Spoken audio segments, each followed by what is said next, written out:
Hello, everybody, and welcome into another episode of the Couch GMs podcast. It is Wednesday, June 29th, 2022, and I'm your host, George Kerth, joined by the one and only Cody Roadcap. Cody, how you doing today?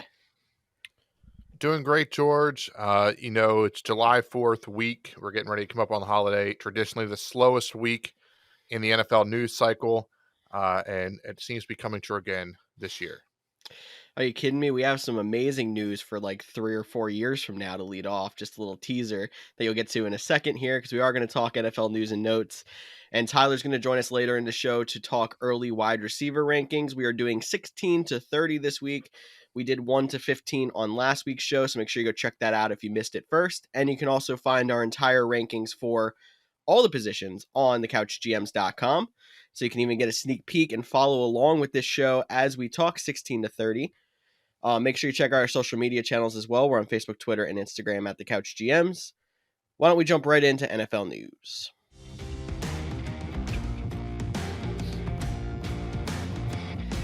And like I said, top news story on this very busy news week. That's not actually busy at all.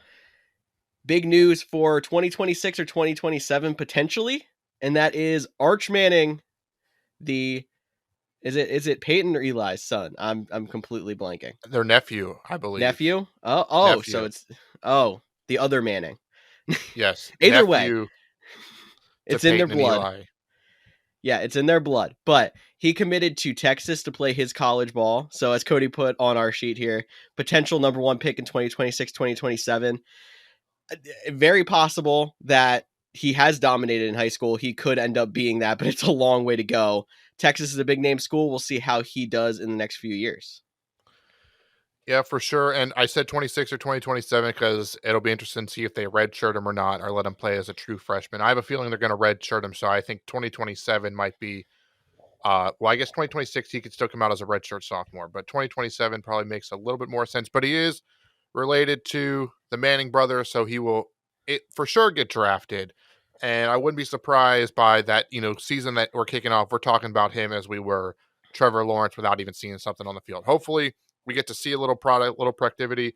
Maybe he can, bring Texas back to a powerhouse they once were back, when Vince Young was carrying them to a national championship. But, George, you joked that this is the top news story. This is a fun news story, but the top news story is actually Terry McLaurin of the Washington Commanders did sign a 3-year contract extension, making him a top 5 paid wide receiver in average per year, and he got up to $70 million on this extension. George, are you surprised that it got done, for one? And two, are you surprised that it was only a 3-year extension? I am a little bit surprised that it got done. I feel like I was talking early in the offseason that I was not super confident it was going to, and he was potentially going to be a midseason trade candidate. That still is possible, and I think the 3-year contract idea kind of emphasizes that his position in Washington is not exactly secure. I feel like with how these top end wide receiver contracts have gone this offseason, minimum 4 years, a couple of 5 years sprinkled in there. So that 3-year contract maybe makes him easier to trade if they do decide to move him after this offseason or in the middle of the season if they decide that they are not going to compete this year. But it's a good thing for him. He jumps right in and gets all that money that these wide receivers have been raking in this offseason, and he does deserve it. He's a great talent. We just got to see if the team around him can put a run together. Yeah, I think he was definitely, a solid option. It was definitely worth the investment. The 3 years is interesting. It's probably worth noting that at the time of recording this podcast, we don't have the exact numbers. I think I saw it was a $28 million signing bonus, but we don't have the average per year. So trading mid-season or this season is probably going to be hard because I'm going to imagine most of that 28 is coming off of this year's cap and then making him flexible as the years progress. But with the way the CBA is, the way the salary cap is, it's expected to explode. It could be next year, so he could be guaranteed for 2 more years. But I do like it. I do like the pairing with him and Jahan Dotson. They get Logan Thomas back, Antonio Gibson, J.D. McKissick. Not the best offensive line, but it's not the worst in the league either. I mean, they are at least putting some pieces around Carson Wentz to make that, offense a little bit better. Does, knowing that Terry McLaurin is going to be there and what stings for the long haul, does that raise your stakes on or raise where you view Carson Wentz if you look back to where we had him as our quarterback rankings? Well, a little bit maybe, and I don't know if it's really that we now see that Terry's got a 3-year contract extension, or if it's the fact that when you look back and think a little bit more, this is probably the best wide receiver room that he's had around him since 2017 or 2018, maybe. I mean, Indianapolis was not impressive last year. His few years before that with the Eagles, they were decimated with injuries. His number one target was like Greg Ward. So when you look at it from that aspect, like you do have to have a little bit of hope seeing that Terry McLaurin and Jahan Dotson are better than the best two wide receiver combo he's had since 2018. Yeah, my only counter argument would be that is if you take pass catchers into consideration, because I don't think these guys are Fair. better than Alshon Jeffrey, Zach Ertz in his prime type of deal. But it is a valid point, at least at the wide receiver position, and you won't find a bigger Logan Thomas fan than me. So you're definitely a guy that I'm going to hype up. But in case you were curious, we did have him ranked as our 23rd ranked quarterback. That would be Carson Wentz. When we did our rankings, I could definitely see now that I know Terry McLaurin is there, maybe moving up a couple spots, and a guy that still has potential to finish inside that top 12 if everything clicks, but that is a big if. But back to the wide receiver aspect of it, there's two big names I'm thinking, DK Metcalf and Deebo Samuel on who's next. Is it one of those guys or someone else? I was going to say my slam dunk is Deebo Samuel, especially because I think if the 49ers want to keep him, they're going to have to give him money. I know he's already not happy there, even though he's attending camp. He's still talking about I'm not really, committed to San Francisco is what it seems like it's coming off. So I think they're going to have to give him a big contract, maybe even before the season starts, for him to want to be committed there long term. I think DK is definitely up there on that list too. He was going to be my second option, but Deebo is the clear number one in my opinion. Yeah, if I had to rank those guys, it'd be Deebo Samuel, DK Metcalf in that order. Um, Deebo just seems like a guy that's going to have to get paid. I completely agree. Whether, it's a long-term deal, maybe it's a 3-year extension like we just saw with Terry McLaurin, it has to be something, lots of guaranteed money, I would have to imagine. And maybe even a clause like I can only take X amount of snaps at running back. Like, it will be interesting to see how they move forward with that situation. It does seem like there was some disgruntledness, but different team, different position. But we did see just 2 years ago, Aaron Rodgers was super disgruntled, and they were able to come to an agreement. They got him back for a year, and everyone thought he was leaving. They signed him to a massive contract extension. So it has happened where a contract isn't the end all be all. Again, different players, different times in their career, different positions. But definitely one to keep an eye on. Any other sleeper names you're thinking for a contract extension? Maybe like a CeeDee Lamb. Do you think they try to get ahead of it before it becomes the, true number one option? That's possible. But I honestly don't see many wide receivers on rookie deals that are going to be signing early right now. Like I was actually going to mention with Deebo Samuel, I feel like he waited throughout most of this offseason, maybe not only because the 49ers and him couldn't strike a deal, but the wide receiver position is becoming almost like the quarterback position, where the further back you push your contract, the more money you're going to get. The next guy up gets the biggest contract. Evidenced by Terry McLaurin, who is probably not a top 5 receiver as good as he is, getting top 5 wide receiver money.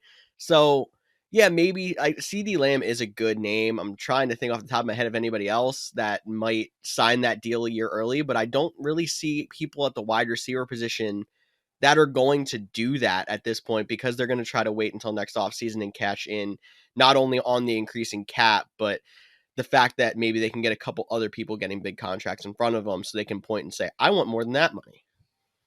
Yeah, I think you made a good point about them trying to wait out. I know it's a position where like one, torn ACL can change your career forever and can change your guaranteed money. So like a team like the Cowboys with CeeDee Lamb or the Minnesota Vikings, like I think they would love to get out and pay Justin Jefferson now. Like I think he's already set his place as like a top wide receiver. If they could get in and lock him in before it's $30 million a year for a wide receiver when they already have guaranteed money the next couple years to Kirk Cousins. That's another name to keep an eye on. And I know there was some rumors circling in the beginning of this offseason that Justin Jefferson might not be the happiest in Minnesota either. So another name to watch, but we have all offseason, all next offseason to talk wide receivers and their new contracts. We got a couple other little news tidbits. I am so sorry. We're hitting the explicit button on this episode, everybody. That was a terrible slip, but, And if you're Akeem watching Tu us on video, you can see Cody's face just light up bright red at the moment. This is a good Yes. time. It was definitely I realized what I said when I tried to say tidbits, and I just made it one word. But Akeem Talib, a guy that came into the broadcast booth last year, wasn't everyone's favorite, but a lot of people loved him as like a true like player, like talking like more casual about the game, not overcomplicating it. He's joining the Amazon TNF crew. Like this crew just keeps getting bigger and bigger. It sounds like he'll be in their, studio crew, not at the games. So great opportunities for him. Andrew Whitworth is also in the mix. I mean, they're just pulling in everybody. We mentioned Ryan Fitzpatrick last week. I mean, this Thursday night football package on Amazon is starting to seem like it could be better than Monday Night Football. Like that's crazy. Yeah, and I'm very interested to see outside of just who is on their coverage team, what Amazon's going to do with the actual production of the game.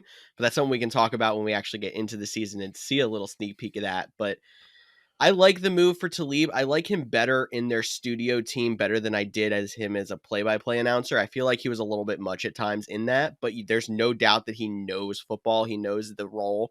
He'd probably be good as kind of a whiteboard guy when they're talking like, how did this go in the first half? And they can break down some plays for him or something like that. I think that is a perfect role for him. And seeing him in that capacity rather than having to hear his voice through the entire game when he did start to become a little much, I think, in the second half in my opinion, is going to be much better for him.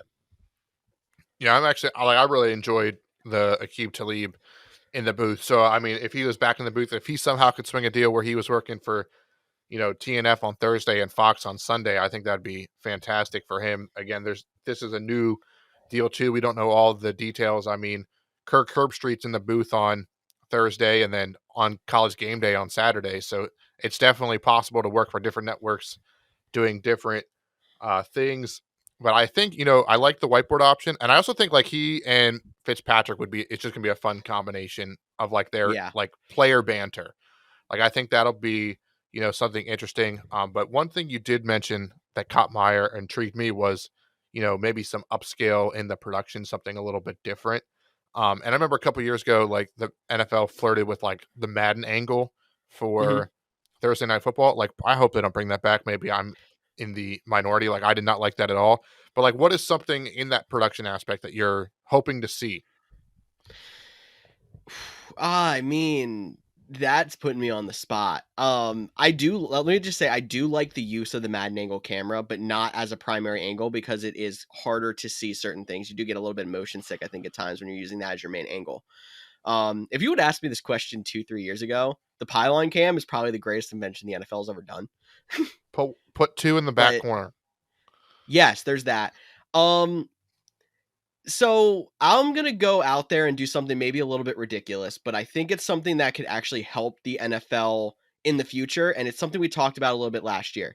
So we heard that Hawkeye was joining the NFL to try to work on the whole um, you know, expediting reviews thing, and we immediately thought it was the whole tennis thing where you could see the ball that hits if it hits the line in like virtual reality. If they can start bringing something like that towards a broadcast to try to get a better idea of if a play on the sideline was inbounds or out of bounds, or if a ball crossed the plane. I don't know how like a TV network that's covering a game could put that kind of technology in, but I think something like that, or maybe if it's more of the 3D cam where you can kind of flip to the defensive side. Yeah, you know what I'm talking about with that one. Yep. Yep. I I've know what seen you're it talking about. occasionally in games. If you could use something like that, maybe to help with the review or something like that, I think something along those lines where you're going more into virtual reality to try to help people see different angles or experience the game in a different way would be pretty cool. You mentioned virtual reality, and I wonder if, Amazon might not be the company that does this, but I wonder if we'll eventually, and I'm sure we will, eventually get to being able to watch an NFL game wearing a virtual reality headset that makes you feel like you're in the stands. And So I that's probably I'm, too far down the line, but no that now I'm random intrigued. random random point that I probably no one cares about, but I used to work for a team in the American Hockey League, which is the minor league affiliate for the NHL. Their TV coverage, obviously for a minor league, network is not great, but they had every single team put in what's basically a bird's eye camera that covers the entire ice. And you could basically, almost in virtual reality, control your own like camera angle. Basically, you could control a broadcast camera and like move it yourself, zoom in a little bit, that kind of thing. I know an NFL field is a lot bigger than a hockey arena, but maybe something like that's the beginning stages of what you're talking about there. Definitely could be, and it definitely just again excited for the future. But George, we should probably talk back more to football and not so much technology. It is a Yeah. fantasy football podcast, and this isn't fantasy related, but it is Couch GMs at our heart. We're talking jerseys. We're talking alternative jerseys. We all get hyped when our teams release a new jersey. We all get hyped when a team comes out with a new jersey. Well, the New England Patriots aren't coming out with a new jersey, but they are bringing back their all red alternative jerseys in 2022, mainly because you're not allowed to have a second helmet. They can bring back the white helmets, probably with the old logo on the side, which will be great to see. As a fan, I love these teams being able to bring back those alternate jerseys with the new helmet rule. Um, now that the Patriots brought it back, what are your thoughts? And is there any jerseys that you're like really hoping to see make a comeback? So I do like the Patriots jersey coming back. I think I like that jersey, but I'm a little bit turned off by it because I'm not a big fan of that old logo from the Patriots. So it's kind of like a half and half for me. But just the fact that this helmet rule did change, and you see, there's been a lot of teams that have announced alternate helmets to go with new jerseys and stuff that we obviously haven't been able to talk about them all. So if there's any that you fans out there want to mention, drop something in the comments of the of our Facebook posts or whatever. We'd love to hear what your favorites are. For me, um, there's a couple of iconic throwback jerseys that I keep thinking of that I think would be even better with the alternate color helmets that we haven't been able to see in a few years.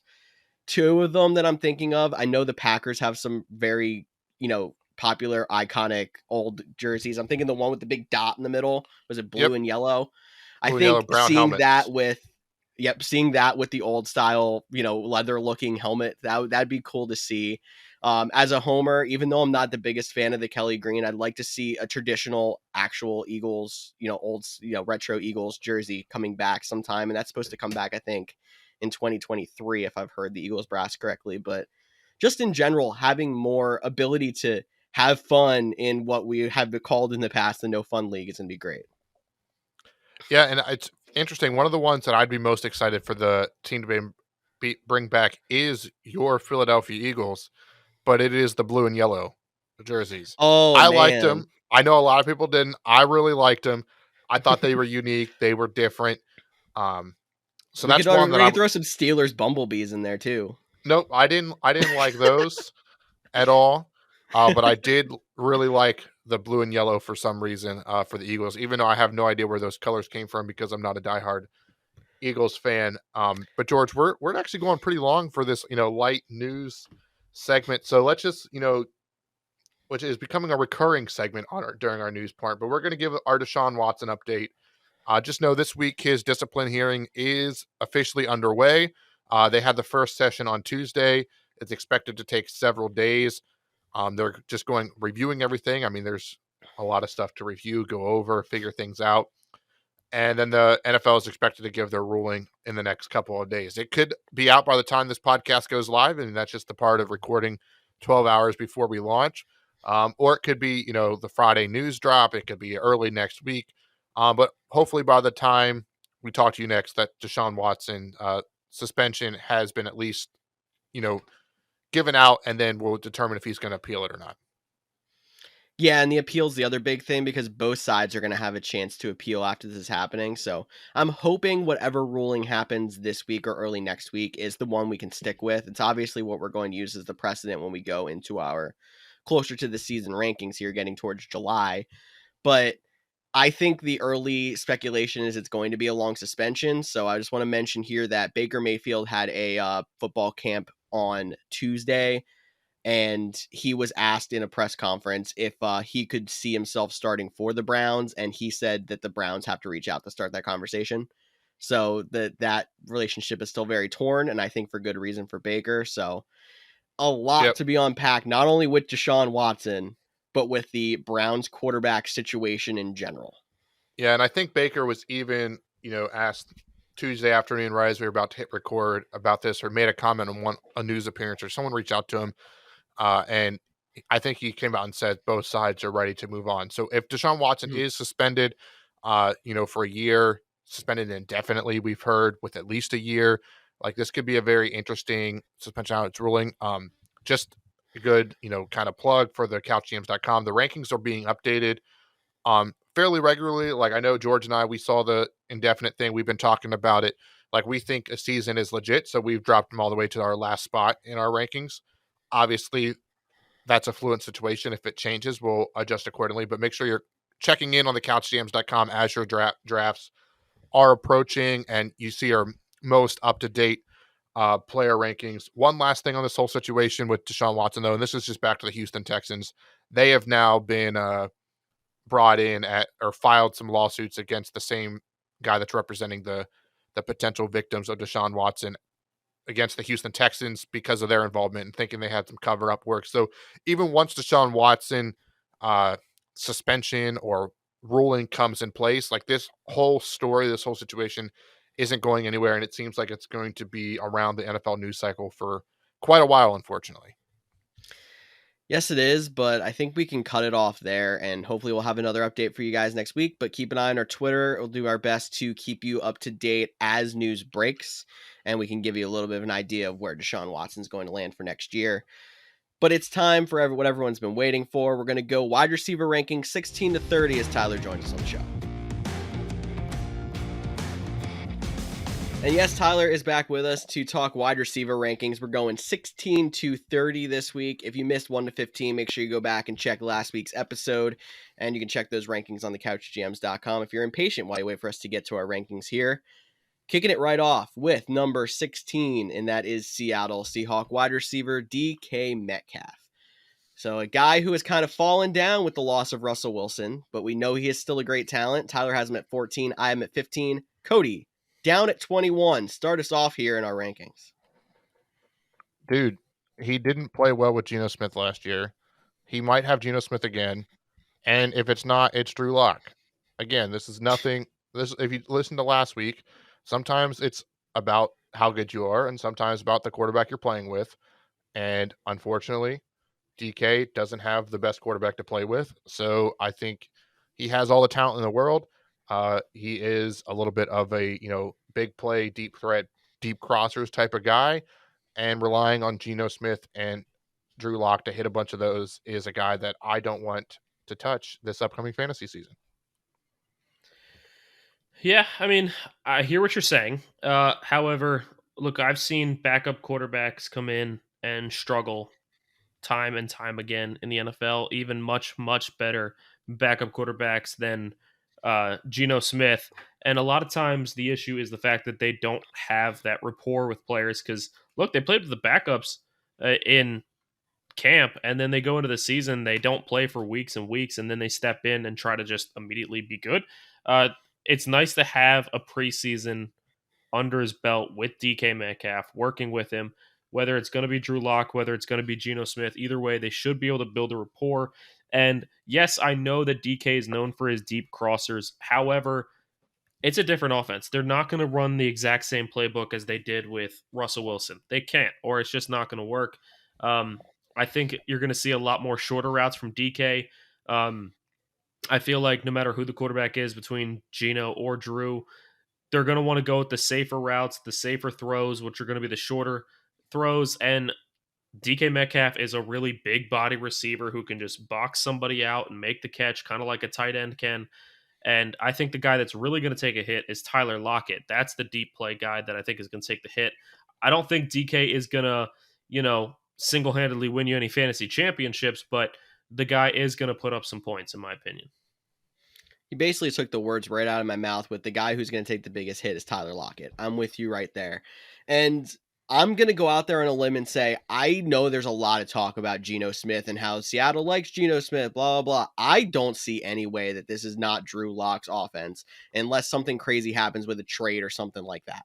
So What were we talking about last year when we were talking about that Denver quarterback competition, Drew Lock versus Teddy Bridgewater? We wanted Drew Lock to win it because we think because he has the bigger arm, he has the better chance of supporting at least one fantasy relevant wide receiver. DK Metcalf is better than any single wide receiver they have in Denver. Denver is deep at wide receiver. They have some great guys there, but DK Metcalf is the most talented of that group between the two wide receiver rooms. So if Drew Lock is in there, he's not fantastic. He's not going to lead Seattle to a great record. I think he can at least support DK Metcalf as a solid wide receiver 2 on your team. I'm ready to run through a wall. I don't know about you guys. Well, I mean, he would still be a wide receiver 2 at 21.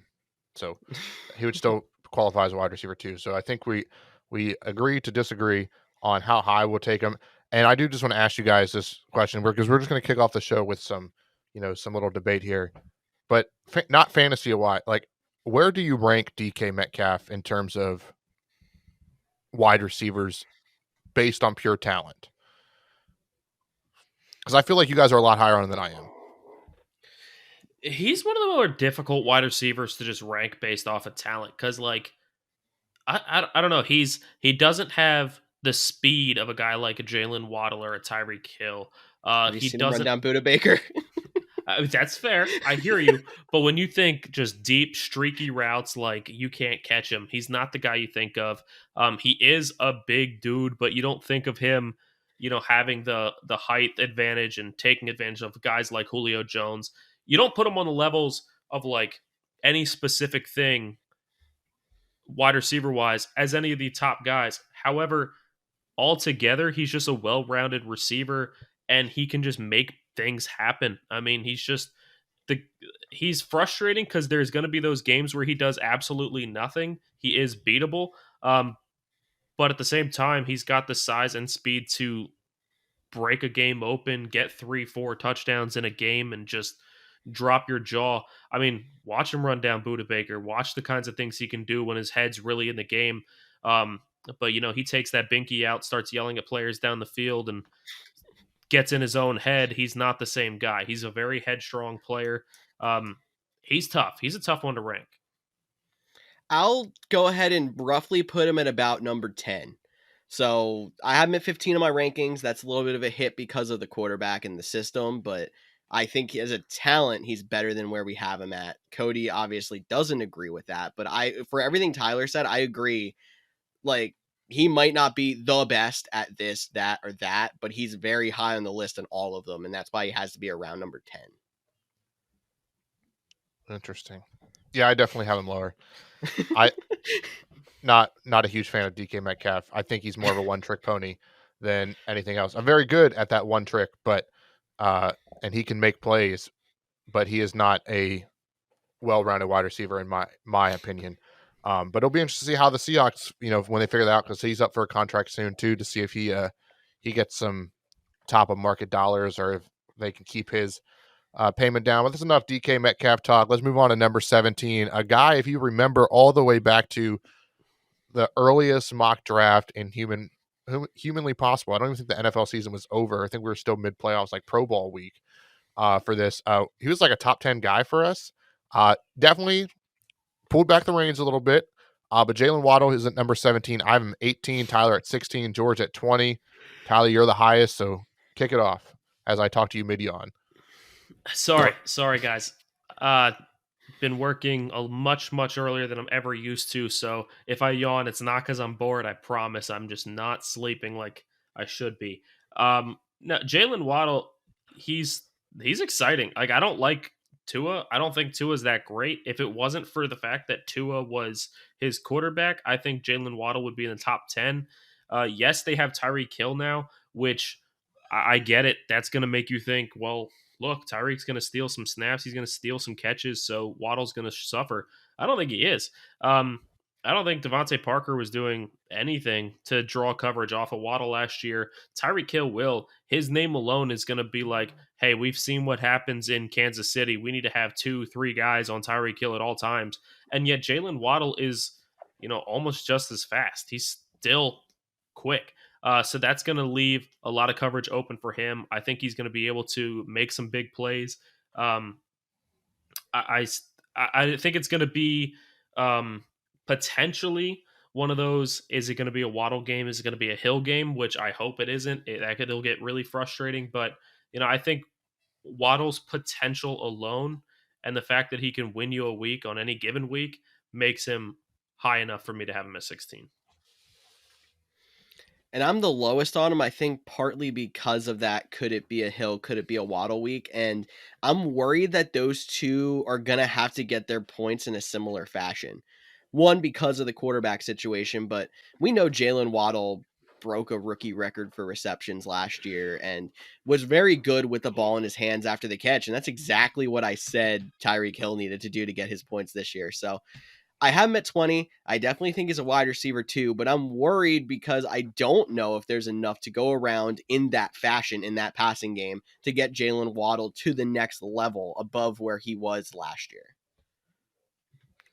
Yeah, I just don't think they can support 200-yard or 200 reception guys. I think we'll see a dip in Jalen Waddle. If Tyreek Hill wasn't there, he'd be higher because of getting all the volume. But I do think he'll sit comfortably as the number 2 wide receiver, and he'll have some big weeks. That's why he'll still be a solid number 2 option. Like we're talking about him at pick 17. As much as we were dogging on Tua up at Tyreek Hill at 19, he's supporting 2 top 20 wide receivers in this new offense. So we're expecting some, at least consistent play out of Tua. But the next guy on our list at number 18 is another one that I think will have a little bit of a fun debate with, is Courtland Sutton, who I have at 16, Tyler all the way down at 25, and George at 14, which I was surprised to not be the highest on. So George, I'll let you kick it off. Think back to, I think it's now 3 years ago, before Courtland Sutton had his injury, he had a wide receiver 1 season. He is now paired with what I think is the best quarterback he's had in a system. And there's a lot of wide receivers that they did not look fantastic 1 year out of an ACL, and he was not the greatest last year. And then the second year out of the ACL, they finally got back up to full speed and started to show what potential they had again. So I'm even reeling back a little bit and saying Courtland Sutton's not going to be a wide receiver 1, but he's going to be a wide receiver 2. Yet, I think because he's now in a more favorable situation with Russell Wilson, if they let him cook, Courtland Sutton should be, in my mind, the wide receiver 1. Jerry Jeudy owners out there, don't hurt me. I'm not taking anything away from Jerry Jeudy, but Courtland Sutton is the guy that has so much potential that nobody remembers because it was so long ago when he actually was showing that wide receiver 1 potential. I think he's it's a toss up on, if you want to say Jerry Jeudy's a little bit more talented, like I'm not going to roast you on that. But I do think Courtland Sutton will be the wide receiver 1. I assume that's why he's so low on Tyler's list, is because he thinks Jerry Jeudy will be wide receiver number 1. Yeah, I do think Jerry Jeudy's going to be wide receiver number 1. I guess a big part of it is also the fact that maybe I'm not raising his value so heavily from Russell Wilson. I do understand it's a better quarterback. I do understand that a better quarterback means better offense. I'm just not on the same train of, Russell Wilson's going to step in and suddenly we're lighting the world on fire. Uh, are we saying that Courtland Sutton and Tim Patrick and Jerry Jeudy is really that much better than DK Metcalf and Tyler Lockett? Because I feel like it's not. Can you argue if they're better? Absolutely. Can you argue they're that much better? I don't think so. And yet last year, Tyler Lockett and DK Metcalf were both super disappointing when Russell Wilson was in there. They still had their good weeks, but they weren't lighting the world on fire. I'm not expecting Courtland Sutton to light the world on fire. I've also never been a huge Courtland Sutton fan in his whole career. I've always been lower than you guys every year we do this. I don't know. I guess I just don't have the trust in him. I need to see more from him, especially with a new quarterback, before I really believe in him, especially when you do have Tim Patrick, who just signed a bigger contract. Jerry Jeudy, if he doesn't have legal issues, is still their number 1, in my opinion. So I got to see more out of him before I trust him that much, but I guess you could do worse than Courtland Sutton. Just to trail back on your talk about DK Metcalf and Tyler Lockett, like I know because they've been so frustrating, because is it a DK week or is it a Lockett week? They were still wide receivers 12 and 13 last year in points. Like they aren't pretty, but they That's with 5 perform. weeks, no Russell Wilson. That's true too. So, like, I know, and it might end up being a similar situation where like these guys are kind of trading off, and it's not going to be a smooth ride, but then in the end, they're gonna get points. I hear you. Yeah, Nathaniel Hackett also made Blake Bortles a fantasy relevant quarterback. So, not thinking that Russell Wilson isn't going to be a solid option and throwing around the yard, it's kind of mind boggling. But I digress. Again, I need to see something from Cortland Sutton with Russell Wilson before I really trust in him. I would rather have a guy like Chris Godwin, and Terry McLaurin, Adam Thielen, Marquise Brown, one of those guys. I'd rather have one of them. I like their upside a little bit better than a Cortland Sutton. That's just the way I'm sitting right now. And it's early, and we'll have to see if those change when we get closer I also to the like season. the three of but those I like guys the have new argument. quarterbacks that you mentioned. Ooh. The only one that you didn't was Chris Godwin. So Fair enough. But we can move on. We can move on to Brandon Cooks, another hot topic because I can already feel this episode is going to be great. He's at 19 for us, but he's at 15 for me, 23 for Tyler, and 18 for George. George seems to be in the middle of us, so I'll just kick it off with Brandon Cooks. And, you know, this one, he could easily, this is more of a like, if he's a finisher as a wide receiver 1, I wanted to be on the train. Hey, I had him at 15 to start the season. If he finishes as a wide receiver 2, hey, I had him at 15. So I can understand there is a high variance of points because we're relying on Davis Mills, and I know that is scary, but he is still the best option there. There was a lot of trade talks for him. They're like, no, that's our guy. We're going to lock him up. Finally, he's not getting moved around. He seems to have found a place in Houston. Davis Mills looked, promising. It's not far-fetched to say he was the best rookie last season. Is much talked about as that rookie class was on the field, Davis Mills was probably the best at producing. He gets another year of rapport with Brandon Cooks. I think it could be, an underrated wide receiver that you're going to not love. It's very similar to a DJ Moore. You're not going to love Brandon Cooks as your wide receiver 2, despite where he is ranking. You're going to leave the draft feeling like, is this really my wide receiver 2? But wide receiver 3, you're going to love it. And at wide receiver 2, there's going to be weeks where you're like, I love Brandon Cooks. And maybe it is too, because last year he was a guy I tried to trade for like every week because he was just consistently solid most weeks last season. He wasn't putting up 20-point weeks, but he was always getting you around, the 8 to 12 range was pretty consistent for him. So I like that a lot in a wide receiver 2 option. Yeah, I feel like we're kind of in a lull right now in the rankings. These guys are ranked. Cortland Sutton, Brandon Cooks, like they're ranked where they are because they should be. The issue is like I feel like the top 17 I'm like thrilled about. I would love to have them on my team. And then this section I'm like, I'll take them because I should, but if I can wait, I will. And then like the lower tier wide receivers, even though they are lower than these guys, I'd be thrilled to have them on my team as well. I just think they're very exciting. Cooks isn't going to be exciting. He's not going to be pretty. He's not going to be fun, but he's there. Um, he's there because he should be. So we're gonna have to wait and see. But I think that's enough about Brandon Cooks. Can I ask a question real quick? Sure, let's get it. All right, so we're in a lull, and I think we can all feel that. And this is just a little bit of a playful exercise, but if we're taking the top 15 or the top 15 to top 20 running backs and the top 15 to top 20 wide receivers, and the reason why the no running back strategy, getting two of those top guys at the very top, because we're looking right now at wide receivers 15 to 20, which 20 is the next guy on our list. So I'll just say it now: is DJ Moore, DK Metcalf, Jalen Waddle, Cortland Sutton, Brandon Cooks, Amari Cooper. Like there's some names in there like DK Metcalf, Jalen Waddle that have high potential, but like guys we're not feeling great about. And I'm not saying the running backs in the same spots are much better, but if I could have Devontae Adams and Jamar Chase and pair them with running backs 15 through 20 on our ranking, Cam Akers, J.K. Dobbins, Leonard Fournette, Saquon Barkley, David Montgomery, Miles Sanders, like this is why like you have to think about what you're going to get in the second half. And I just want to know if you guys are feeling the same way. That I know you guys hate the no running back strategy, but am I swaying you at all a little bit with what I'm saying?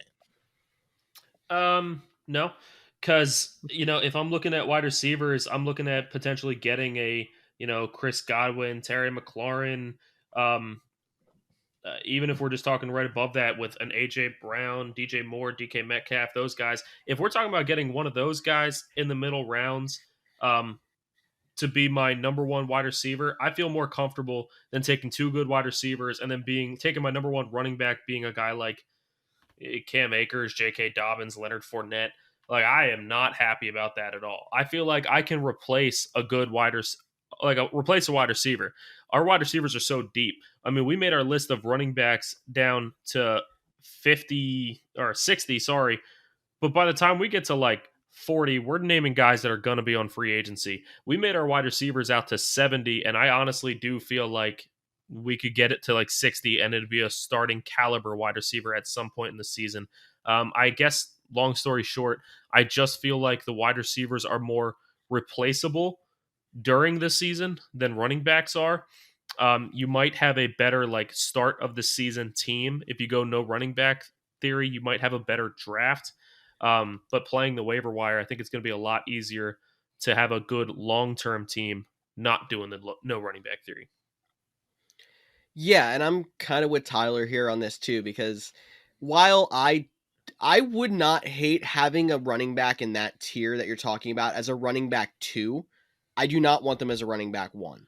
I'm still trying to draft balance to the fact that, yeah, maybe in the past I was always trying to draft 2 running backs in the first 3 rounds. Maybe now I'm drafting 2 wide receivers, kind of going with the times. But I'm not completely flipping to the no running back strategy, because I still want a running back in the top 7, top 8 if I can help it. And then I'll take some wide receivers, try to bolster up that room maybe before we get to this lull, if it's possible. And then I'll go back and take that running back 2 that may not seem flashy, but I'm not as worried about it if he's my running back 2. It's not swayed me enough to go completely no running back.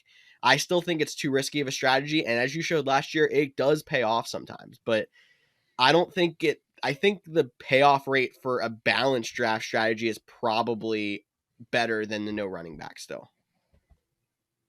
Understood. I just wanted to get your thoughts on that. It's also worth noting that, the top 15 at each position, if you're in a league of 12 people, most likely are gone by round 3. So that's why it was a good time to interject that. But I mentioned it. Number 20 on our list is Amari Cooper. And honestly, I might even drop him a little bit lower. I have him at 19, but the pending Deshaun Watson situation, I don't think there's any way that Baker Mayfield is the quarterback for them. So it'd be Amari Cooper with Jacoby Brissett, and that's not great. That's why these are early rankings. But we'll play on the bright side that if Deshaun Watson only misses 6 games, I'll say I feel like that's the bare minimum. Like if you guys want to say it's less than that, but I feel like 6 is the bare minimum for that. Maybe 19 is not the worst spot, or 20 is where we have them. But what are your guys' thoughts? Yeah, I'm kind Where of are in the you same boat. at? It's like wait and see for me on Amari Cooper. I can't really give you more details, move him up or down until I know what's going on. All right, let's just assume that Jacoby Brissett's the guy. Who do you like better, Jacoby Brissett or Davis Mills? Mills. And I guess that shows that we have him one, like Brandon Cooks, one spot higher than Amari Cooper. But I think these two are very similar in the fact that they're very talented wide receivers stuck with not a good quarterback. Like, yeah, this is going to adjust. I think Cooper's going to go down a little bit more if there is no Deshaun Watson confirmed for the entire season. But he's talented enough that he's going to have some points. It's just not going to be pretty unless he has a good quarterback. Man, if Baker Mayfield was just their guy, I think he'd probably be even higher. It's just not going to happen after they pretty much blackballed him with this trade. For sure. All right. Well, I'll talk. I guess that's enough. Yeah. Let's move us on to number 21, Chris Godwin of the Tampa Bay Buccaneers. So injury concerns here have us a little bit split. Cody down at 26, Tyler up at 18, and I'm at 21. I'll start with the optimistic one. Tyler, 18, Chris Godwin. I mean, how long are we thinking that Chris Godwin's going to be out? I think that's a big thing here. Last Till November. report till November. I mean, if he's out that long, then yes. Last report I saw said there's no timetable on Chris Godwin. That was the last time report I saw. I don't know if you guys saw anything different. Nope. Throwing darts. Yeah, it's no timetable. And look, I understand how big of a risk Chris Godwin is because of the fact that you don't have a timetable for his return. But if he comes back sooner than we expected, which the way modern medicine is now, we see players come back way earlier than expected all the time. Chris Godwin at 21, possibly your wide receiver 3 or 4, thrilled. Absolutely love that. Like, even if he misses the first half of the season, you get a guy of Chris Godwin's caliber to take over in the second half of the year when you're making that final playoff push or even in the fantasy playoffs and you want to win a championship. Absolutely. Give me Chris Godwin all day. That's why I have him ranked so high. I mean, he's so talented. And now you take away Gronk, which was one of his big touchdown threats over there in Tampa Bay. That's more touchdowns that could go Chris Godwin's way. I think Godwin is, I would rank him higher than Mike Evans if he was fully healthy, if they were both starting week 1. That's how high I am on him. So, yeah, you're talking about guys this low in the draft that we're saying we're in a lull. We're not thrilled. We're talking about guys that Davis Mills is throwing to. And yet, in the middle of all that, you can give me Chris Godwin. I'll take it every day, every single day. I guess the one thing looking back that I'm very intrigued on with Chris Godwin is he's very comparable to Michael Thomas and DeAndre Hopkins. Michael Thomas, coming off an injury, might actually still play a full season, but we're really not sure because he had another ankle surgery in the offseason. DeAndre Hopkins obviously suspended for the first 6 games of the season, but they're all going to miss some time. And Thomas and Hopkins didn't even make our top 30. They're at 35 and 37 in our consensus rankings. But we're very high on Chris Godwin, who probably has the same, maybe slightly better potential than the other two. They all have potential if they're playing at their peak to be a wide receiver 1, or at least a borderline wide receiver 1. But Godwin we're very much higher on than the other two. And now looking back at after we made our rankings, I'm very intrigued by that because he's maybe even the most questionable on the injury front. If he misses till November, if we get more of a definite word on that, he's going to probably fall down towards the ranking spot where we have the other two, but he's going to be a great stash and play. Like Tyler said, he could be a league winner at the end of the year because we know he can come out on fire right off the bat if he's fully healthy. Yeah, and that's the other thing is if he does start the year on the PUP or on the IR, like as long as your league allows it, which it should, if it doesn't, talk to your commissioner, get that fixed. You can stash him. He won't even take up a roster spot. You're telling me I can hold a guy of his caliber for half the season and not even use a roster spot? Yes, you're missing out on a guy at this point in the draft, but we're talking about a lull in the wide receivers for a reason. It's guys you're not thrilled drafting anyway. And I even said it before, I like some of the later guys even more because of their big potential. So if I don't like these guys anyway, and I can take a guy who will not use up a roster spot and can win me the fantasy championship if he comes back late in the season and is the Chris Godwin that we expect, I just feel like it's too good of a move not to make. Yeah, I think that's why, I'm still the lowest. I have him all the way at 26 because of the injury. And best case scenario is week 7 after the PUP. But I would guess probably week 10 to week 12 is more realistic after tearing the ACL in week 15 last season. So a lot of, question marks. Again, Snyder makes a great point. That's why you don't draft a kicker. Draft Chris Godwin, put him on your IR spot, then pick up your kicker. It makes a lot more sense. I remember saying don't draft a kicker. Well, I was agreeing with you, and then I added that part because it needs to be said. Or just get kickers out of fantasy football. That'd be fun too. I probably wouldn't have a championship without one, but I'm still on the bandwagon of kicker shouldn't be in fantasy football anyways. But yeah, Chris Godwin, there's a lot of ifs. I still would have Mike Evans higher if they're both healthy. Like I'm not as high as I'm on Snyder. And he could be a solid option, but the big question mark is when will you get to actually use him? Nice. Yeah, yes, it is. And I can move us right into number 22 on our list then. And it's Washington wide receiver Terry McLaurin. Tyler is the highest on him at 19. Cody's at 22, and I'm all the way down at 26. So I think I'm just pessimistic on Carson Wentz working in Washington. Maybe even 26 is a little low, even if it ends up being Taylor Heineke. I'll admit that. That might change a little bit before the season starts, but I don't love it. I don't know if I was ever as high on Terry McLaurin as a lot of people were. And I got to give him credit. He is a talented wide receiver, but I just keep pumping the brakes. And I kept going through my rankings thinking, oh, I kind of like this guy a little better and like this guy a little better. And that's just where he finally fell. Yeah, I like McLaurin a lot. I think he is the only thing I will say, I think he is the most likely of any of the remaining unsigned or uncontracted, new contracted, however you want to word it, wide receivers to actually hold out.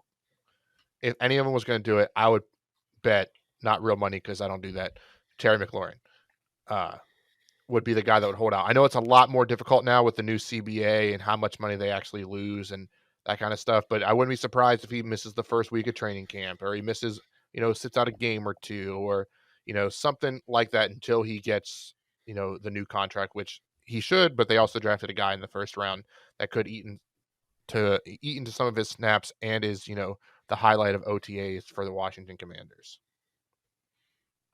Yeah, I hear you. I think if it wasn't for the contract holdout talks, he would be a lot higher in the rankings. But again, it's a guy who's way too talented not to draft for me.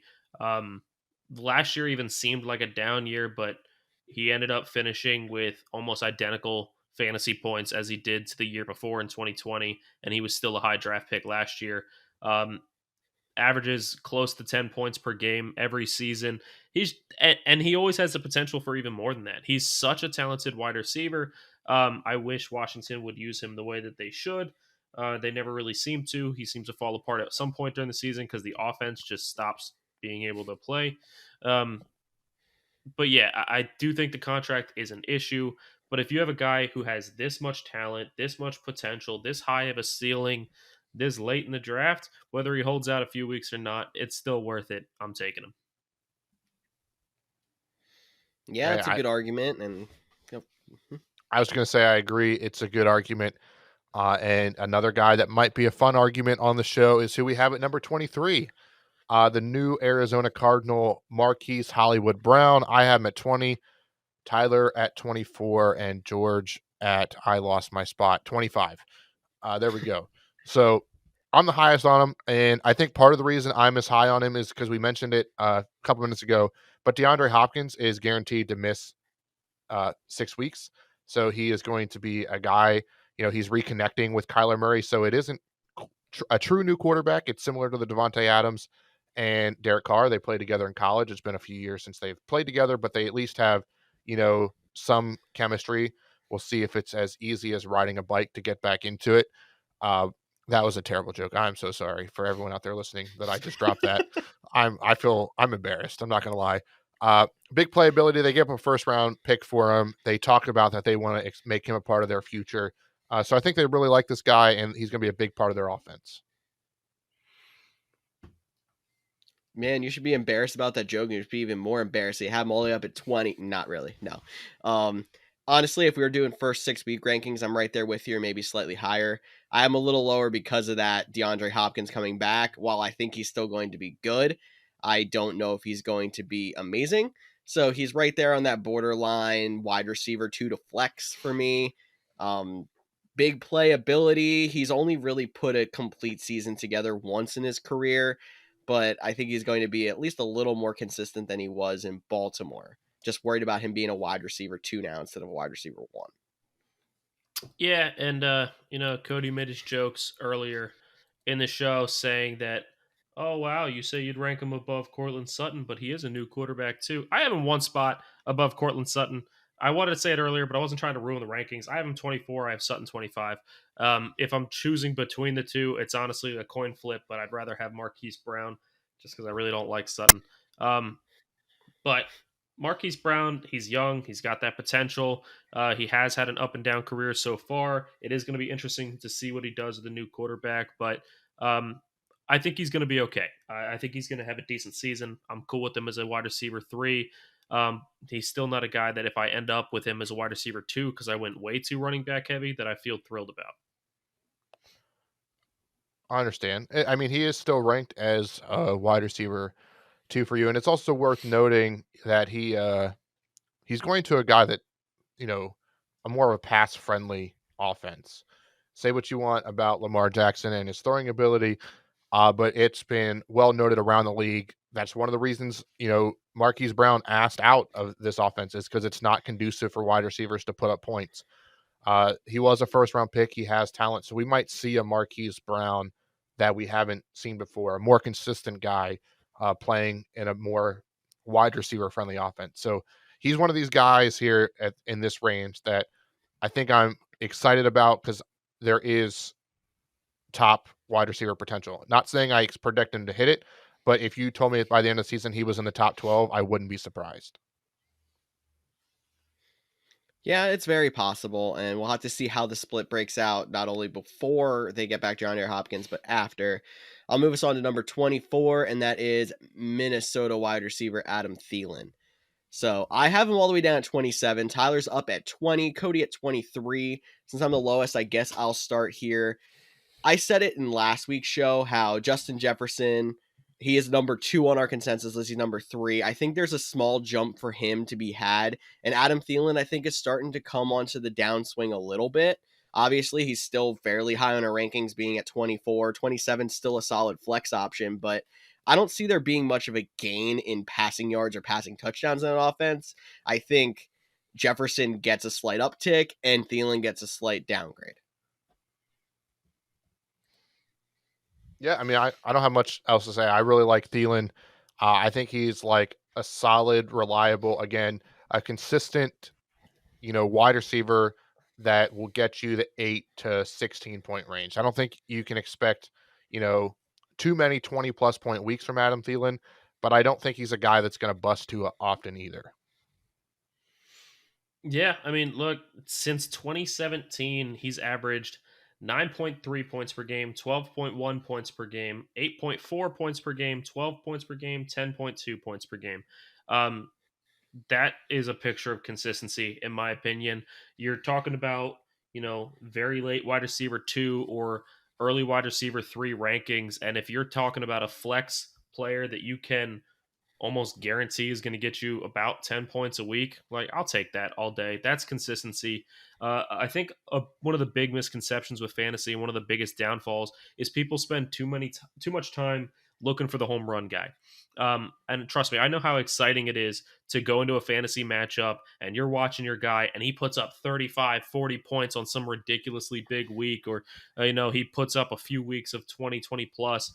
But we also talked about guys earlier that we demoted, even though they have that potential, just because, yeah, they'll get you 20 one week, but they'll get you 2 the next. Sometimes in fantasy, one of the nicest things to have is consistency. No, you might not get the big 30-point weeks out of Adam Thielen if he's in your flex, but you're not going to be getting 1 point from him. He's not going to be dropping the absolute dud. He's going to get some points. He's going to be consistent for you. And I think that's a really big thing in fantasy. And a lot of teams win because they have that solid, consistent guy in there. But I think the biggest thing with your fantasy team is a good idea to have a lot of consistency, but you should have some of those big hit guys as well, because you never know when your consistent team is going to put up that 100 points, but you need that one guy that scored 30 that week to put you over the top. And there's a chance that number 25 on our list could be one of those guys, because this is the lowest we've had a number 1 Kansas City wide receiver on a ranking in a long time. Juju Smith-Schuster. Cody has him at 25, Tyler at 26, I'm at 23. Obviously, a lot of question marks. We don't know exactly what's going to happen, but in a Patrick Mahomes pass-heavy offense, there's always the chance that Juju, who has had very solid years in the past, could completely outperform this ranking and make us all look dumb. Yeah, but he could also do a lot worse. That's true, too. It could be Marquez Valdes-Scantling. It could be, Mecole Hardman. The Justin Ross, the undrafted rookie free agent that shouldn't have went undrafted. Like, there's a lot of potential there, and there's a lot of unknowns around, Kansas City. And I think that's saying more because, I mean, George, you have Patrick Mahomes as your number 2 quarterback. You still expect them to throw it all around the yard. We just don't know to who. And I think that's why Travis Kelce. There's your safe option. No, that is a very, very solid point. Travis Kelce will get his. But the number 2 option after that, who will it be? Which week will it be? It's a lot of up in the air. I think it is interesting. We're all favoring Juju Smith-Schuster, but right now trusting him more than a flex is scary. Yeah, it's absolutely scary. And like Cody was saying, there's just too many too many potential options for wide receiver in Kansas City. And we've seen it before where we think one guy is going to be the guy to step up in Kansas City, and then suddenly it's another guy. That is the reason that my fiance cannot stand Sammy Watkins, because week one every year he put up 30 points for the Chiefs, and then week two it's Byron Pringle. They're like, oh, all right, well, I guess drop Sammy Watkins, let's pick up Byron Pringle. Oh, nope, now it's somebody else completely. Now it's Mecole Hardman. You're like, I don't know what to do here. And now they have pretty much a bunch of guys that are on that mid-tier level. You have MVS, Mecole Hardman, Juju, Josh Gordon, second round pick Sky Moore, Corey Coleman, apparently a different Gary Jennings. We got Justin Ross, the undrafted free agent, like Cody was mentioning. But let's also not forget that they have Travis Kelsey. Like, he's still going to be the number one option. It's not going to be the number one target is Juju. It's going to be the number one target is Kelsey. We're trying to find a number two target. And it could be any one of those guys. All of them have their reasons they can step up. A lot of people are saying it could finally be the chance Mecole steps up because he's the speed threat. He could finally take that Tyreek Hill role now that Hill's gone. But we don't know, and that's the issue. We don't know. He does have that big potential. He does have that big risk. So you just need to know what you're getting if you draft Juju. Yeah, I just think the biggest thing to think about when it comes to Kansas City pass catchers is Travis Kelsey is going to get his, definitely. But they supported a number, I should say top 2, top 3 tight end and a top 3 wide receiver each of the last 4 seasons. And now, like, it just depends if those are going to get split up, exactly like Tyler said, or if we're going to have a breakout. We just don't know who the breakout is, which is why Juju's so low. But if it is him, I expect him to outperform 25. I expect anybody who, if it is one guy, to outperform 25. We just don't know who it is. It's also worth noting that we have Juju Smith the highest, but they did pay Marquez Valdes-Scantling more money. So we're maybe because we think it's Juju... probably the type of wide receiver. Like, we think of Marquez Valdes-Scantling as more of a one-trick pony deep threat, and Juju Smith-Schuster as more of a possession wide receiver. Definitely. All right, George. Could be. One quick question for you before we move on. Just gonna, I see a bus coming, so I'm just gonna try to toss you under it. Okay. Jeez Louise. So we have Juju. You're trying to talk him up, saying he has all this potential. He's a guy we got to take because you have a high-scoring offense, loses their number one receiver, and this is the most likely step in. So where do you have Allen Lazard ranked? He's pretty low, and I get where you're going here, because you are going to throw me under the bus, because I'm going to say, oh, Patrick Mahomes has all these points that are going to happen, and then where's the Green Bay wide receiver that Aaron Rodgers is going to support? That's exactly what you're going to say. You're right. There's more talented wide receivers, maybe even wide receiver 4 in Kansas City, than I love wide receivers in Green Bay. And Cody, you can go ahead and hit me then too, because I know you love Allen Lazard. I know you love Randall Cobb, but I find it harder to judge where the points are going to come from in Green Bay than I do in Kansas City. And Kansas City is an absolute mess. So if that tells you anything, I hope we find out more in training camp in the preseason before we draft, because it's a dart throw in both places. Hey, I'll follow up with the Green Bay talk, because we're not going to talk any Green Bay wide receivers in the top 30. That's probably how it should be. And if you want to see where we rank them, definitely go over to the couchgms.com rankings, player rankings, wide receivers. You'll see all of them. And that my rankings don't reflect it, because I think, Allen Lazard's the safer pick. And you mentioned him, but Sammy Watkins is the guy that intrigues me the most in Green Bay. He had a connection with Matt LaFleur. Like, when we do our late round flyer episode later in the offseason, like, he is going to be like one of my top guys, because if he can stay healthy, like, I think he can finally put it together and be consistent. I know we've seen that, we've heard that before with Sammy Watkins, but he's the one that intrigues me the most coming out of the Green Bay wide receiver room. And I'll move us on, but I will say Allen Lazard's 39 on our rankings. I am the highest of the three of us at 35. So I don't think any of us like Green Bay wide receivers, just to say that, as we move on to number 26 on our list, Jerry Jeudy, Denver Broncos. So here's the guy that Tyler thinks is going to be the number 1 in Denver. He has him at 28, though, and Cody and I at 24. That just doubles down on the fact that you don't seem to love Russell Wilson supporting wide receivers in fantasy. I don't know. It's just a tough situation. Um, Russell Wilson is still a mobile quarterback, so he is going to get some points with his legs. You do have three wide receivers that could evenly split. We have, I don't know. I just don't think that Russell Wilson is going to step in and suddenly make the Broncos offense such a high scoring offense. I don't think it is going to happen like that. I think he's going to be better than what we've seen out of the Broncos. I just don't think he's going to step in and immediately just be Magic Man and light the world on fire. So because of that, I don't have any of the receivers ranked super high. And it's also like, I understand that there will be passing yards, there will be passing touchdowns, and the offense might be good. But the fact that I don't know who it is that's going to be stepping up makes me also rank them a little bit lower. I'm not ranking all of the receivers low because I think all of them are going to underperform. I'm ranking them low because I don't trust them as much. Um, so that's the only reason why I have him ranked lower. I think Jerry Jeudy has your best chance of being the number one wide receiver, but we don't know what's going on with Jeudy with his legal issues and everything. So we're going to have to wait and see on that. But again, that's why we do early rankings. Don't draft at this time of the year. Wait until later to draft. We will update our rankings. It'll be a lot better when we get closer to the season.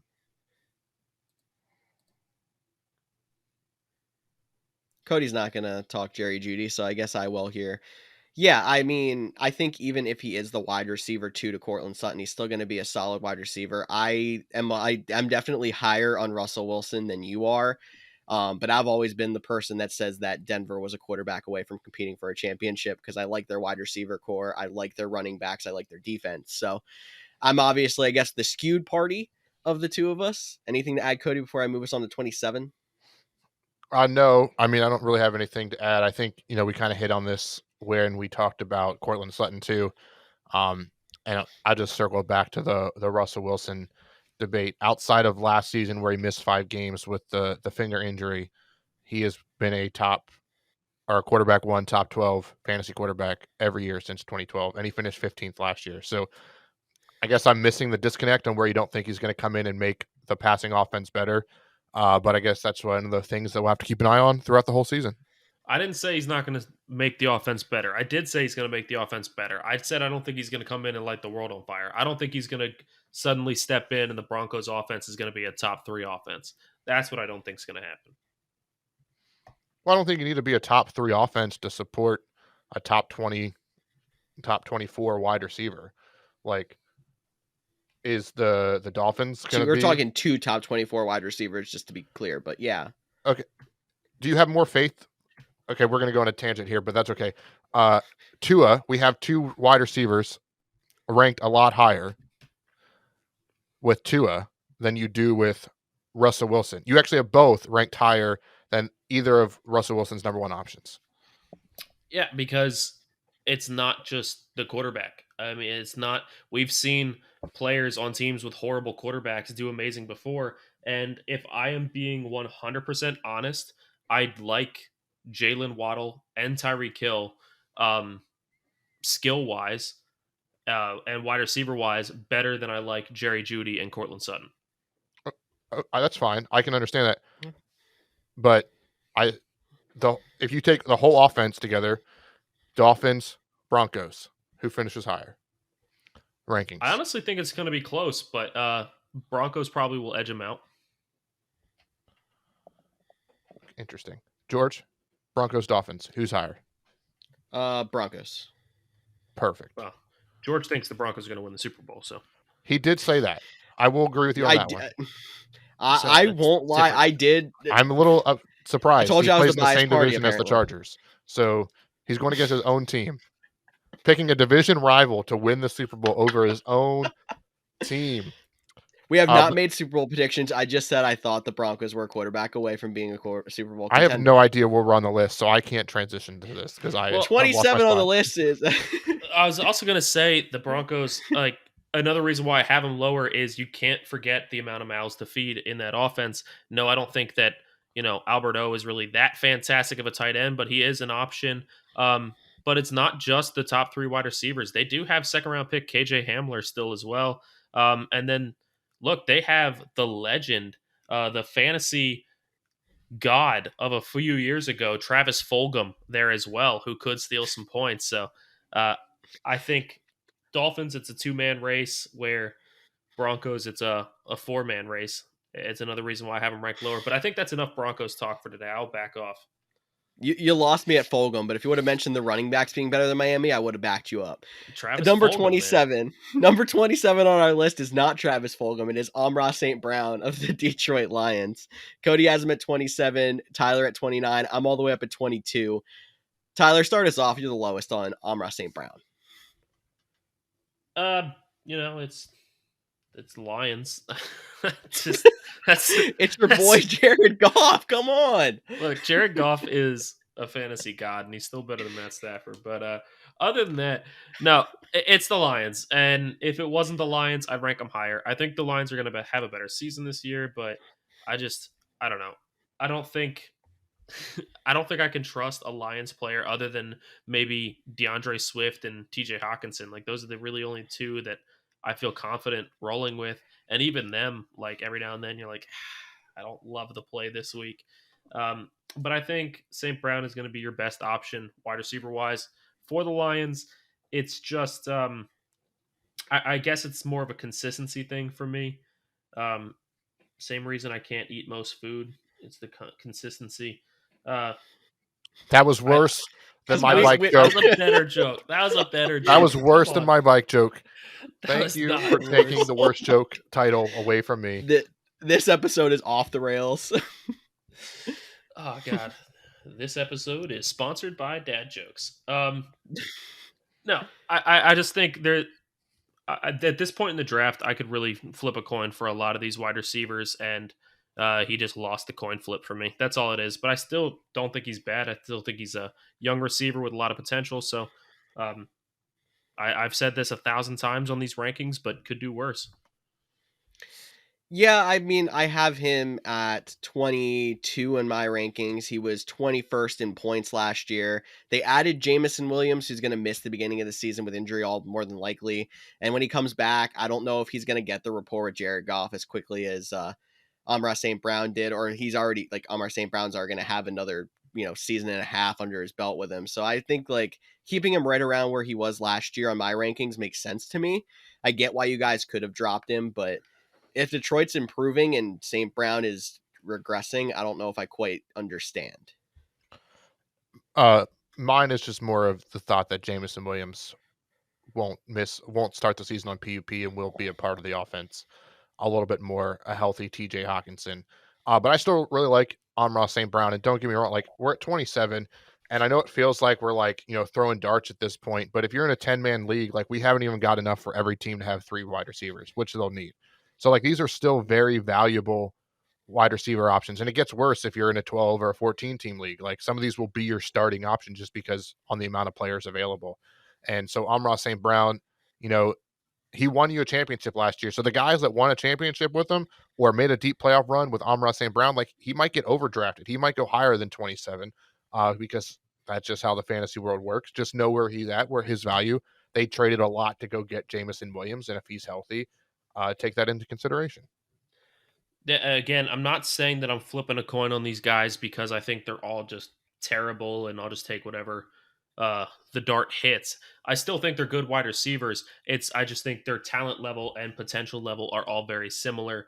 And honestly, if we're talking about it, since we're not going to cover them in this episode, you're talking about guys around like 39 and 40.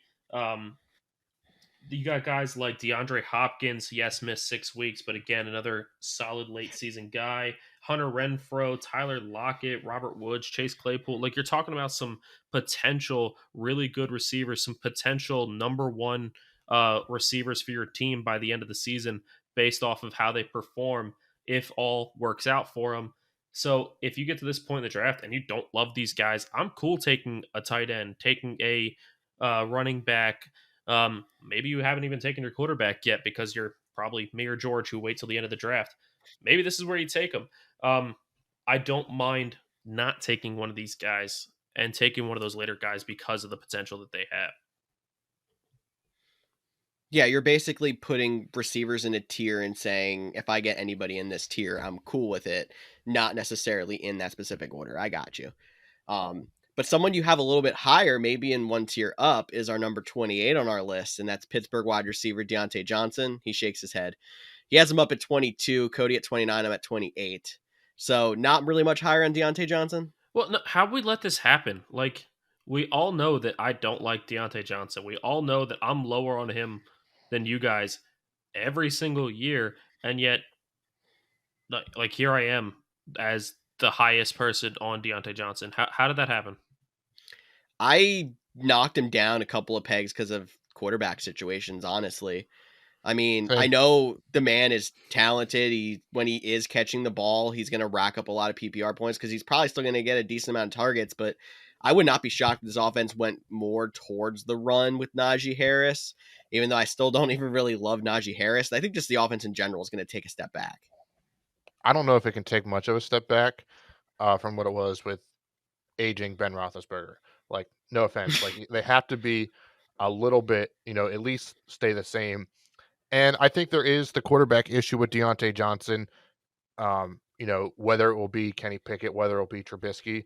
Hopefully, Trubisky doesn't have to go through what he had to go through with Mike Glennon and those other guys that back and forth.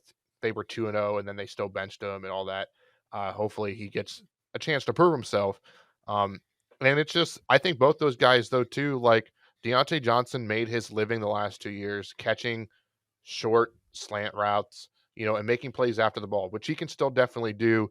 But they'll have a quarterback that can push the ball down the field a little bit more. Like I think we'll see this offense open up, maybe not as consistently, but it'll be a more down the field thing. So I think him and Chase Claypool might be a little bit closer than I would have had them if it was still Ben Roethlisberger.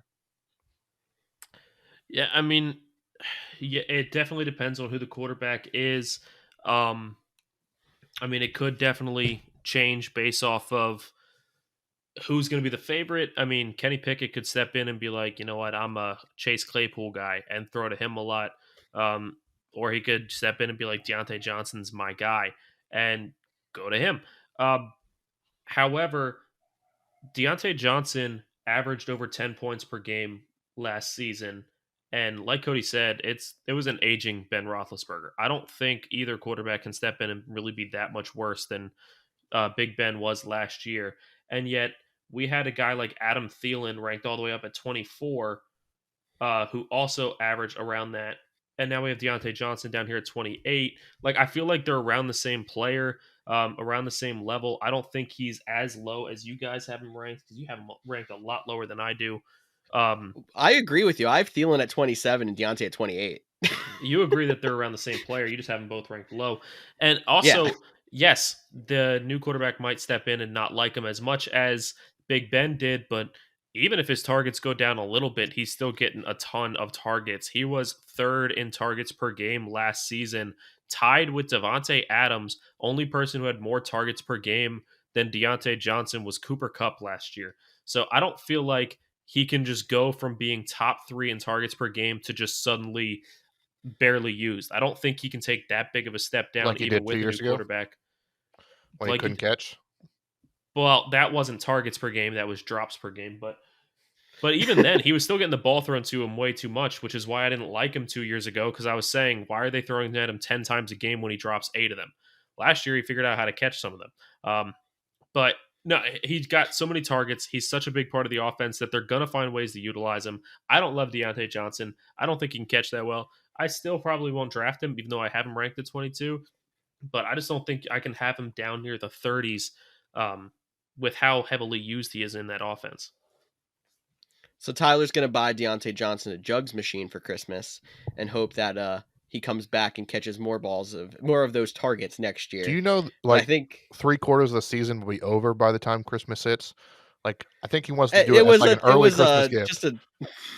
a George has just a a terrible saying. joke now. We got to make sure Yep. terrible jokes across the board today. Yes, that was the See, point. there you Thank you go. for I Tyler got you. catching on.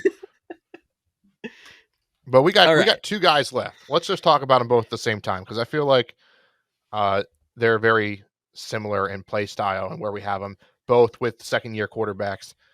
Number 29 is Elijah Moore. Number 30 is Darnell Mooney. George, I'll let you talk Elijah Moore, and then Tyler can talk Darnell Mooney. Okay. I am the highest on Elijah Moore at 29. Not that it's that big of a difference between the three of us. You both have him at 31. The Jets are really trying to give Zach Wilson all the weapons that's possible. Elijah Moore actually started to look very solid right before he got hurt and missed the rest of the season. So I think the fact that we have him in this flex type wide receiver 3 area is, if we can continue, like, see him pick up where he left off last year, he has a chance to even maybe outperform this spot a little bit. He was obviously a high draft pick for them before last season. It's just a lot of question marks of it. Can he stay on the field, and can Zach Wilson take a step? If Zach Wilson takes a step, I see no doubt that Elijah Moore should play at this spot or a little better. All right, I'll take Darnell Mooney. I'm glad he gave me him. I love Darnell Mooney more than I should. I'm probably going to draft him earlier than I should, over people that I should. I'm just a big fan of Darnell Mooney. I think he was an underrated receiver coming out of college, but yet I was really high on him his rookie season before he even started playing. Took him in dynasty leagues and haven't regretted it since. The big issue with him is going to be quarterback. I mean, can Justin Fields take that step forward that he needs to take, or is he going to be underwhelming like he was last year? I think Fields will take a step forward. I don't think he's going to be phenomenal. I don't think Fields is going to come out and suddenly be, what everyone thinks Russell Wilson will be this year. But I do think that I do think that Fields will be pretty good, making Darnell Mooney pretty good as well. We're talking about a 30th ranked wide receiver, and you're talking about a guy that can, get a touchdown on any given play because of his speed and deep play ability. I like that kind of potential down here at 30.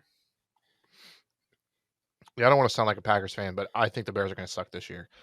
So that's why I'm the lowest on Darnell Mooney. I think he has talent, so I think he'll still get his while he's, flexible. But I don't like the Bears this season. They have done nothing to support Justin Fields, and I think it'll be a tough season for them. But that's our top 30. You might be noticing that there is no rookies that in our top 30. That doesn't mean we don't like rookies. You can check all the rankings out of the Couch GMs. But real quick, I'll just give you our top 5 rookies based on this season, because that's what these rankings are. Would be Drake London, Treylon Burks, Garrett Wilson, Chris Olave, and then Jameson Williams. So that's our top 5 rookies, and they all fall between pick 31 and pick 60. So, guys, anything else? Wide receivers? Yes, I just want to say one more thing real quick, and it's not wide receivers. If you are a betting person, you like to bet, I have a surefire bet for you right here that will win you lots and lots of money. So put all your money you have on it. Put your life savings. The Broncos are going to win the Super Bowl. The last season, I talked so much smack on Matt Stafford. I wanted to prove that he's not that great, and he just went on to win the Super Bowl. So this year I'm talking smack on Russell Wilson, saying he's not going to just step in and be this end-all be-all quarterback. He's not going to be all that spectacular. So you can guarantee you Russell Wilson is going to win the Super Bowl. He's going to be Super Bowl MVP at this rate. So put your But life does he get an savings on the MVP Broncos. vote? That's my He will question. not get an MVP vote.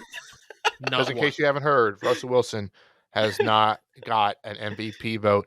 But guys, that wraps up our wide receivers. We'll be doing tight ends next week. But as always, thanks for listening to an episode of the Couch GMs podcast. Oh.